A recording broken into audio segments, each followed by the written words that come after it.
Pinaghain na ang Cayetano Block ng petisyon sa Korte Suprema para hamunin ang legalidad ng quorum at pagbabago ng liderato sa Senado noong June 3. Kaduda-duda naman umano ang timing nito ayon kay Senador Ping Lacson, lalo't bukas na tinakdang special session. Yan ang ulat ni RR Tubise.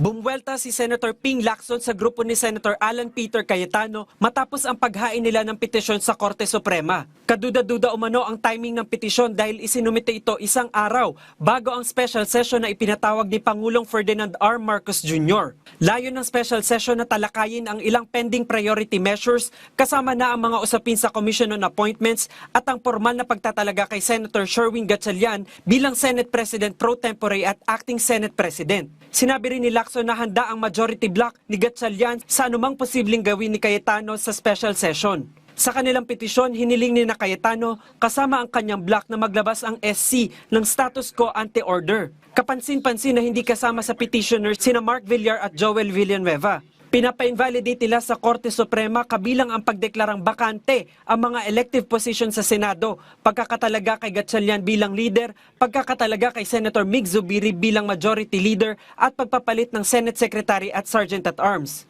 Hiniling din nilang pigilan ang Gatchalian Block sa paggamit ng mga posisyon at kapangyarihang nagmula sa June 3 proceedings. Pinapadeklara rin nilang null and void ang mga resolusyon, pagtatalaga sa mga committee chairperson at iba pang aksyon na nagmula sa tinawag nilang walang bisang sesyon. RR Tubise para sa Bayan.